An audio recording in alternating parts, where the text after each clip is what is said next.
का प्रश्न ये था कि ऐसा देखने में आया है कि किन्हीं संस्थाओं में अगर मैं पर्टिकुलरली बोलूँ इस्कॉन के अंदर देखने में आया कि डायरेक्टली ऑफर करते हैं, गुरु को ऑफर करते हैं, तो क्या ये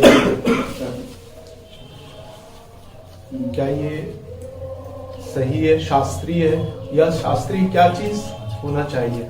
कृपया इसका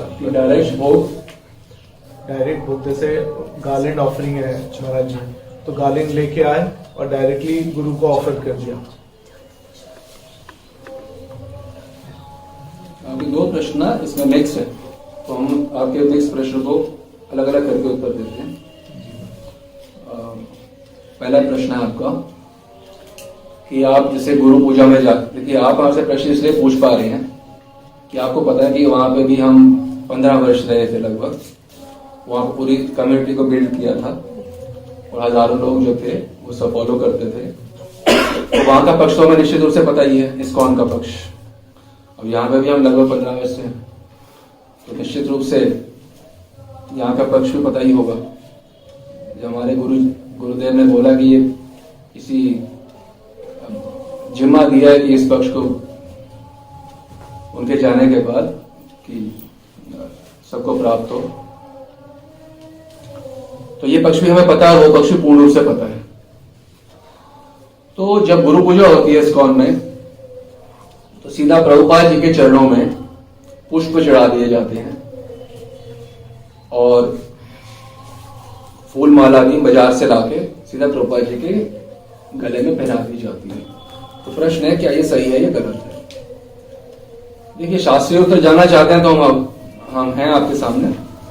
अगर इमोशनल उत्तर जानना चाहते हैं तो उसका हमारे जीवन में कोई स्थान नहीं है। शास्त्रीय उत्तर यह है कि हमने आपको बताया पिछली बार कि भोग कैसे लगता है ब्रज में और नित्य नवद्वीप में। नित्य नवद्वीप में कैसे भोग लगता है, आरती कैसे होती है?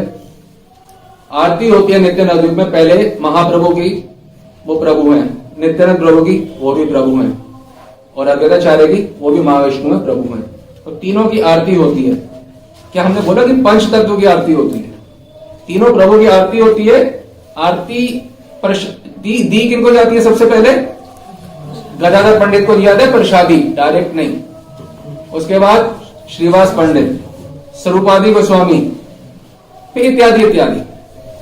और सबसे अंत में किनको दी जाती है? गुरुदेव को। क्या दिया जाता है? प्रसाद।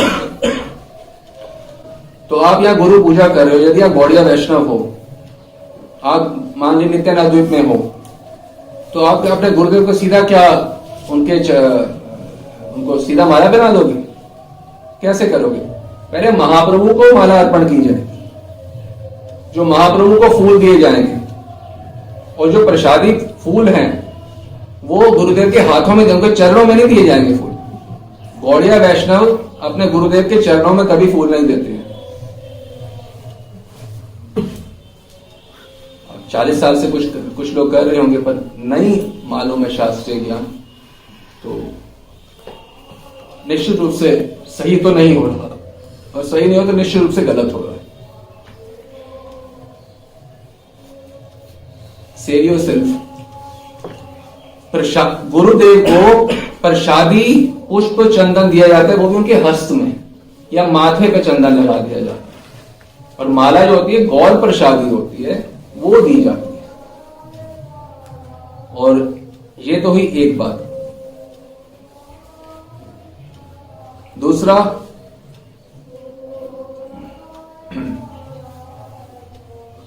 आरती करना। गुरु पूजा की तो पुष्प चढ़ा दिए, माला चढ़ा दी, आरती कर रहे हैं प्रभुपाद जी की, क्या ये सही है या गलत है? शास्त्रीय दृष्टिकोण से लें तो गौड़िया वैष्णव कभी किसी गुरु की आरती नहीं करते। आरती किसी की जाती है? प्रभु की। बोले प्रभुपाद की करनी, प्रभुपाद की नहीं करनी आरती, आरती प्रभु की करनी, प्रभुपाद को दे देनी है, कर प्रभुपाद को दे देनी है ना। अच्छा, कोई भी गुरु है, चाहे प्रभुपाद हो, चाहे भक्ति विनोद ठाकुर हो, चाहे जगन्नाथ दास बाबा जी हो, शुद्ध भक्त है ना। अच्छा, क्या वो गदाधर पंडित से भी ऊपर हो गए?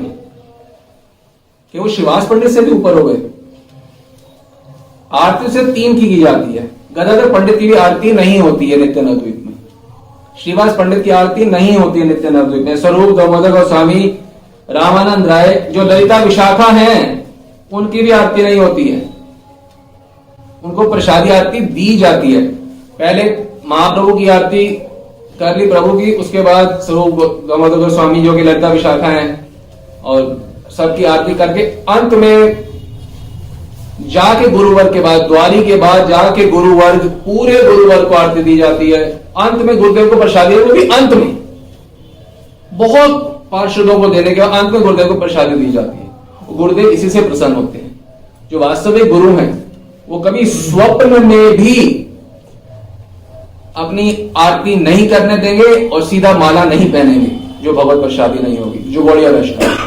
अन्य संप्रदाय में जो होता है होता रहे, हमें अन्य संप्रदाय से सरोकार नहीं। हमें किस सरोकार है?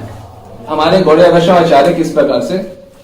इसलिए तो हमने बताया जब तक ये ग्रंथ पढ़ोगे नहीं तो ABCD भी नहीं पता चलेगी। जो खोलोगे अरे ये भी मैं ठीक नहीं करता, ये भी मैं ठीक करोगे कैसे? उदाहरण बताते हैं। आपने 10वीं के बाद एडमिशन लिया, क्या होता है इंजीनियरिंग में, दूसरी इंजीनियरिंग में डॉक्टरी वाली होती है, मेडिकल, क्या बोला? मेडिकल। आपने 10वीं पास करी, उसके बाद आप मेडिकल में एडमिशन लिए, किताब एक नहीं पढ़ी मेडिकल की, तो उसका जो ऑपरेशन कैसे करोगे व्यक्ति का? जो तुम गलत काटा पिटाई करोगे उसका व्यक्ति का खून हो जाएगा, व्यक्ति का बेचारे। उसी प्रकार से आपने ग्रंथ पढ़े नहीं, ये मेडिकल की किताबें हैं, ऑपरेशन सीधा करने बैठ गए, वो भी सबको हम कल्याण कर देंगे स्वयं को छोड़ के। तो चैरिटी बिगिंस एट होम। पहले आप इनका दर्शन करो, ग्रंथों का, इनको पढ़ो, सीखो महापुरुषों के चरणों में बैठ के कि भाई ये क्या बता रहे हैं। आरती नहीं हमें पता कैसे करनी है, हमें ये नहीं पता भोग कैसे लगाना है। 50 साल हो गए भक्ति करते हुए, हमें ये नहीं पता चला कि आरती कैसे करते हैं भगवान की। हम 50 साल से हमें ये नहीं पता गुरु पूजा कैसे की जाती है। शास्त्र में बताया गया प्रथम तो गुरु पूज्यात्, सबसे पहले गुरु की पूजा करो।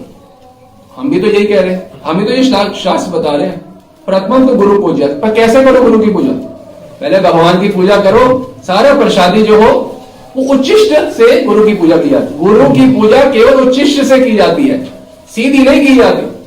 हम चद्दर को पहनते नहीं बिना भगवान को अर्पण किए। ये कुर्ता हो, चादर हो, कोई भी बस हो, वो तो हम अर्पण किए बिना पहनेंगे नहीं। आरती करवाए, अपनी गुरु की आरती करेंगे, करवाएंगे अपनी, ऐसा नहीं।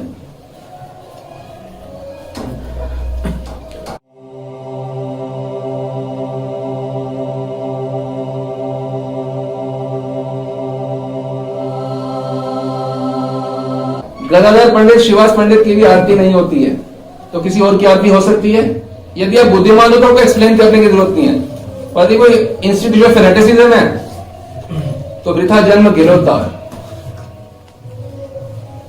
वृथा जन्म गिरोता। हम महाप्रभु के भक्त हैं, हम कोई इंस्टीट्यूशन के भक्त नहीं है। हम भक्ति महाप्रभु ही करना है, इंस्टीट्यूशन की भक्ति करने नहीं आए किसी। हम भक्ति महाप्रभु करना है, इंस्टीट्यूशन की भक्ति करने नहीं आए किसी। अतः यह सुस्पष्ट हुआ कि श्री गुरुदेव को केवल प्रसादी ही अर्पण किया जाता है। भोग या माला इत्यादि कुछ भी सीधे अर्पण नहीं होते।